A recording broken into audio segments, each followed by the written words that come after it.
And how long it was going to take you to use that JoJo joke. I never really had a good spot until then.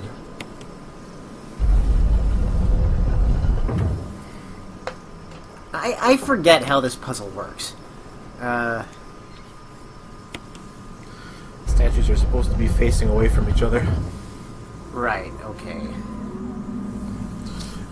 It took me a minute to remember how it worked too.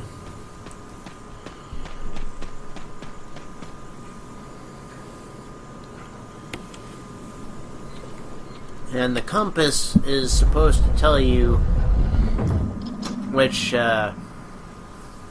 direction the statues are facing in general because of the camera angles. The secret is that both arrows have to be pointing at, you know, the bottom right corner.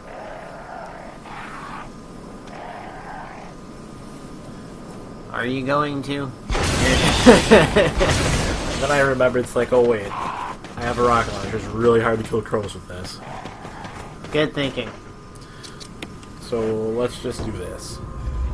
We'll avoid fighting the crows anymore. Nobody can see it, but I was like mashing the X button to pick stuff up to keep the crows from having a chance to like aggro me further anyway. Yeah, they're already pretty aggroed, but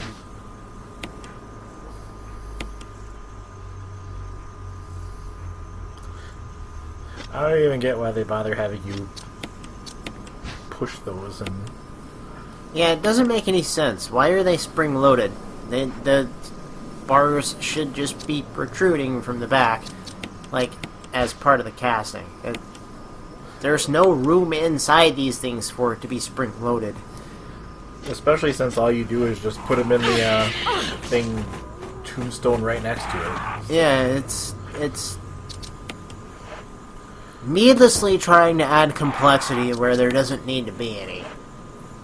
It is, in fact, a little bit stupid. Presumably because they're like, well, the star, moon, sun, and whatever crests were in the original, so I guess we should probably still use them. I guess. And Magnum. Not that you're ever gonna use it. If it actually, like, blew up zombie heads, I totally would, but it doesn't, so... That's a damn shame. Rendering it completely pointless. It's a neat looking gun, though.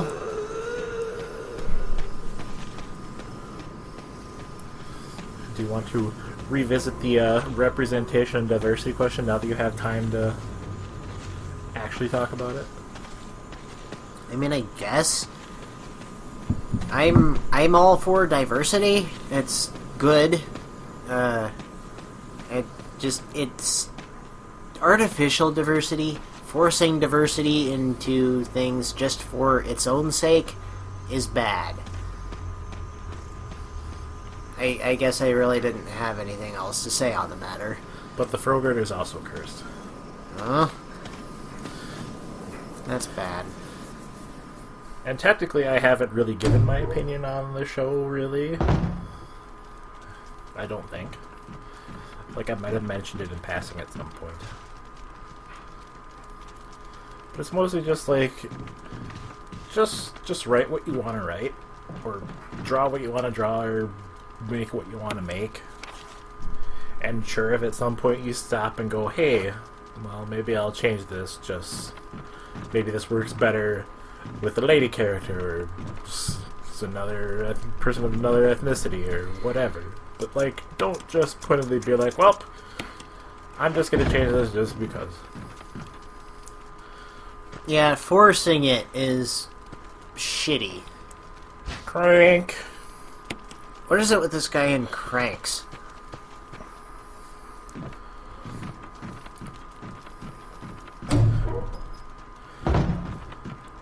And then the music started.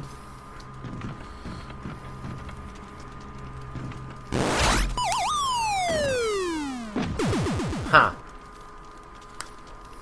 I remember when I first played this and I got to this part, I'm just like, I'm gonna stand in this room and wait for something to show up and then I'm gonna shoot it. How long did you wait? Like 10 minutes. See, look at those legs. They look dirty and bloody. And no, there really isn't anything funny about this. This is fucking horrifying. It's horrifying, and we're going to leave. I like that plan, and I'm excited to be a part of it. Anyway, what was I saying? Oh yeah, that's right. Like, don't feel compelled to be diverse just to do it. Like, if you have an idea, just, fine. Ideas also get refined as you work on whatever it is you're doing. But, like, if it works how you want it to, just leave it be. And if somebody whines and complains about it not meeting their expectations that, well, frankly, they're free to have, but at the same time, like... You're free to have those expectations and those opinions, but you are not free to force them on other people. Yes, basically.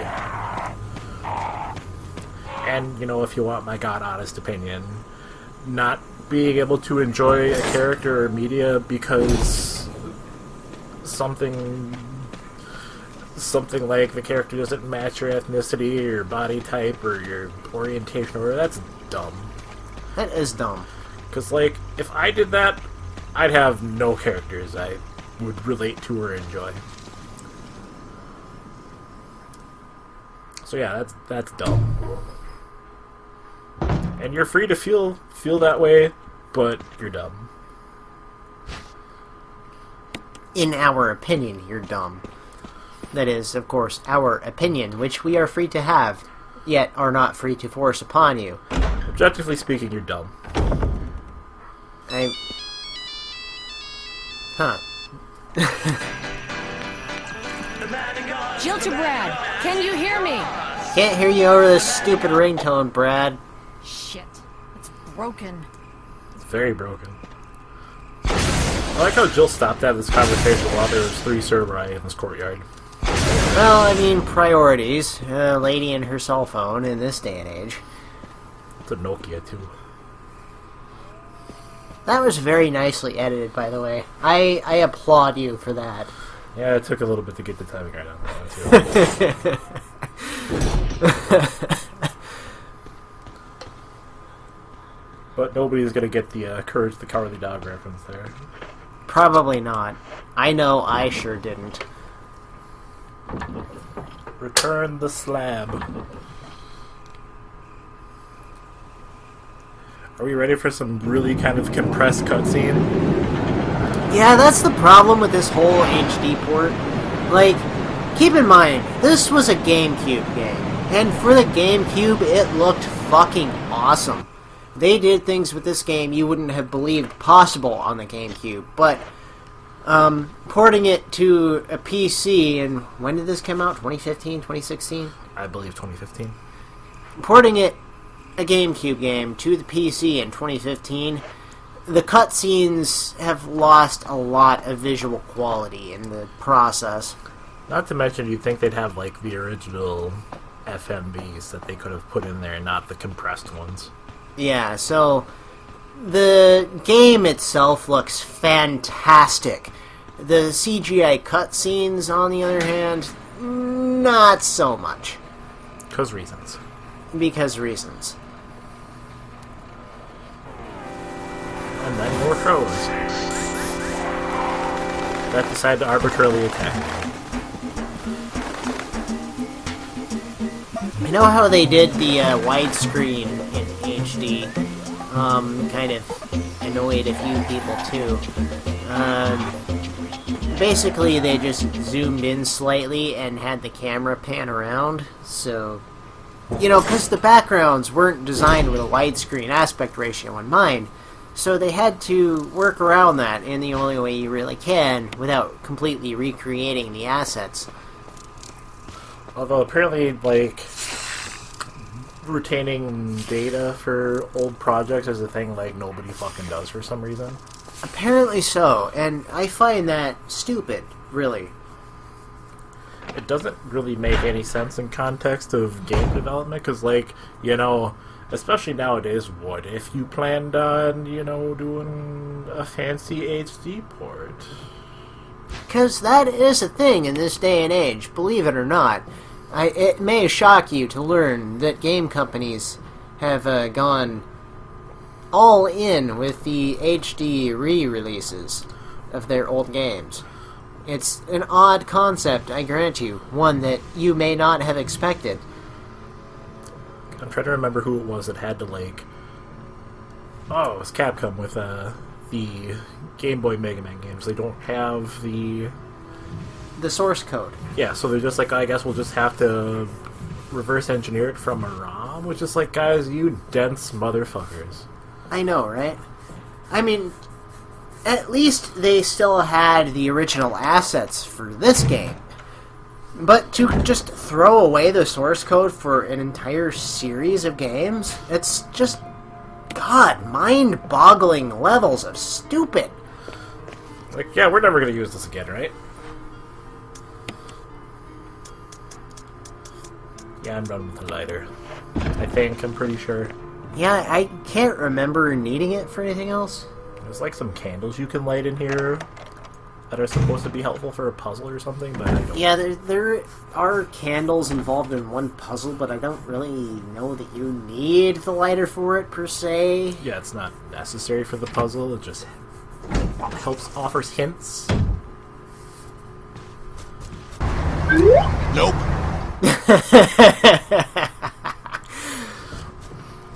And I did not Google pictures of spiders. Why? Well, I Googled a picture of one spider, and that's the spider boss. That's Ah. not really a boss. Yeah, you can light those. But, it's not necessary to do so. Yeah, I'm trying to remember what the puzzle in here actually is. Now that you mention it.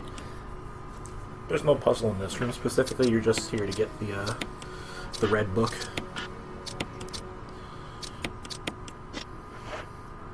So many herbs. And I didn't actually kill the spider. I spend too much time trying to kill it when it's not actually doing anything to me. I mean, this follows my philosophy with spiders in general. If it's not actively doing anything to harm me, I will leave it the fuck alone. And just let it do its own thing. Although I'd really prefer it that it not be in my presence. Or in my house. Honestly, I have grown very accepting of spiders in my old age, I guess you will call. In my ripe old 34 years of existence. Unless it's a spider girl, in which case, that's fine, but, this isn't even like Quelaag, this is just regular spider. Granted, these motherfuckers are disturbing. Giant hairy tarantulas. Mostly because they're tarantulas the size of a frickin', Butt! What? Poster of a butt. Oh. Huh. I guess it is. I like how they had an arm wrestling tournament here, too. Anyway, these are spiders the size of a go-kart. Like, there are recreational vehicles smaller than these spiders. Nope. Indeed.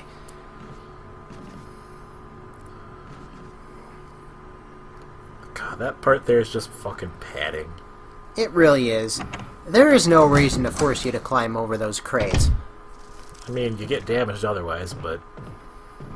Alright, because there's tentacles from Plant 42 that come up through the floor. Yep. Can't you push that other crate over the hole to block them? You can block one hole or the other. No, that wasn't part of our deal. But it's not necessary to destroy stars. Barry? What are you talking about, Barry? What about my family? I wonder if what Wesker is saying is actually, audible. Or if they just kind of, had Richard, whatever his name, Richard Wagg, I believe, who was the guy who voiced Wesker at this point in time, just kind of, mumble something into the microphone. I am willing to bet that he actually had lines scripted. Jill. Like, Barry, I know you've someone never talking. watched it before, but if you watch Transformers Prime, in that show, Bumblebee speaks in, beeps and bloops like R2-D2, because his Talking to yourself? voice box is Alright. fucked up. It's based on the Transformers Like the films. movies. Like the movies. But I'm getting you worried. even though in the final I'm alright.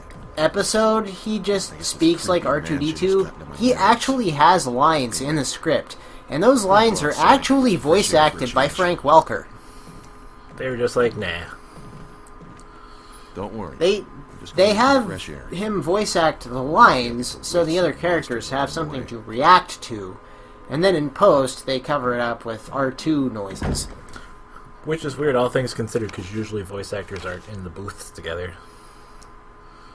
Which is actually really weird when you think about it. Because, like, blah blah blah blah blah blah blah, T-Virus, blah blah blah. Blah blah blah, T-Virus, Plant plants, 42. giant mutant plant. I like how Plant 42 is capitalized, like, all caps. It's like Soldier being capitalized in Final Fantasy VII. I don't even think it ever really gave that. I don't know if it's supposed to be an acronym for something, or... I don't think it's supposed to be an acronym. It's just, for whatever reason, they decided to capitalize the whole word. It sucks blood. It's like the plant from Little Shop of Horrors. Feed me, Seymour! Except not the whole thing, just the blood. Just the blood, yeah. The plant isn't going to do any musical numbers, which is unfortunate. I think this game could do with a musical number, don't you? No. I hate musicals. You really know how to take the wind out of a guy's sails, you know that? I hate music with lyrics in general, so... I just also especially hate, like, show tunes. But you have to admit, Little Shop of Horrors, even though it was a musical, in a sense, was a pretty good movie. I've never seen it. And I suppose that concludes our conversation. Yep. Time to push some boxes. Box pushing. This would have made a lot more sense if it was still a PS1 game, because the PS1 was all about the fucking block puzzles. It's just kind of arbitrary here. Well, I mean, this part does still make sense. I mean, yeah, you have to get over the gap somehow, so pushing a couple of crates, wooden crates mind you, which are buoyant and float in the water, to give you a path to walk over, yeah, that kind of makes sense. And if at some point you wonder why doesn't she just, like, swim across, would you really want to swim in fucking water that probably has T-Virus in it? No, you wouldn't, because that would be stupid, and you would probably be a zombie within an hour. I mean, not that that is a thing when you actually do wind up wading through waist-deep water that probably has T-Virus in it, here in a little bit, but... Unless you have, well, even if you don't have cuts. Yeah, because you have other things, like Pores. pores, and in Jill's case, a vagina. And your butt. Your And your butthole. Your bungholio. Also, next time on Radical Bromance. I am Cornholio! Turn that down, Alex. Sorry.